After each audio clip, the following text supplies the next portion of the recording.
दादी वर्षा से ये कहती है कि उसे अपनी सास को सारी चीज़ें बता देनी चाहिए कि आखिर शौर्य क्या चाहता है और उसके मन में क्या चल रहा है। वहीं दूसरी तरफ नैतिक तैयार होता है सुबह जॉगिंग के लिए, तो अक्षरा उसके लिए चाय लेकर आती है। लेकिन नैतिक कुछ नहीं कहता और बिना चाय पिए चला जाता है। तभी रश्मि आती है। रश्मि को पता चलता है कि नैतिक जो है, यानी उसका जो दादा है, वो बिना चाय पिए ही चला गया। लेकिन रश्मि अक्षरा से कहती है कि कोई बात नहीं भाभी, आप पी लीजिए, दादा तो है ही ऐसे।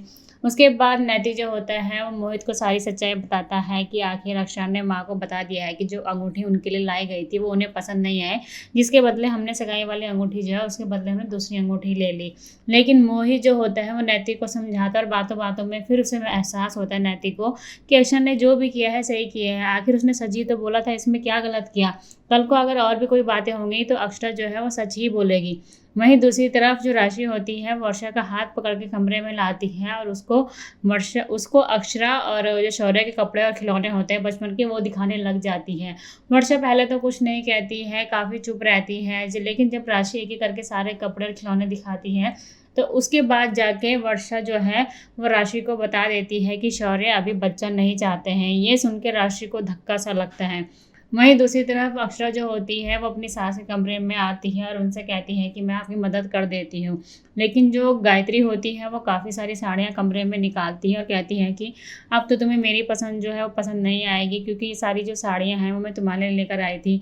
लेकिन अब मुझे पता चल गया है कि तुम्हारी पसंद कुछ और है, मेरी जो पसंद है वो तुम्हें कहाँ पसंद आने वाली है अब। लेकिन अक्षरा कहती है कि ऐसा नहीं है, आप जैसा सोच रही हैं, हम आपको बताना चाहते थे, लेकिन जो आप ये साड़ी लेकर आए ये बहुत अच्छी हैं।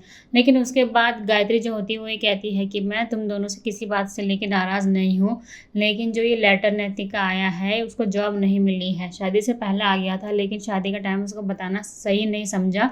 इसलिए अब मैं चाहती हूँ कि नैतिक तुम्हारी बात अच्छे से समझता है और तुम दोनों एक दूसरे को अच्छे से समझने लगे हो, तो इसके बारे में भी तुम ही नैतिक को बता देना। अक्षरा ये सुन के हैरान हो जाती है, उसे समझ नहीं आता है कि वो नैतिक से कैसे बात करेगी इस बारे में। उसके बाद जब वो कमरे में आती है लेटर लेके, तो वहाँ पे नैतिक और मोहित दोनों होते हैं। अक्षरा उस टाइम तो कुछ नहीं कहती है, लेकिन नैतिक को खुश देके वो कुछ नहीं कहती है।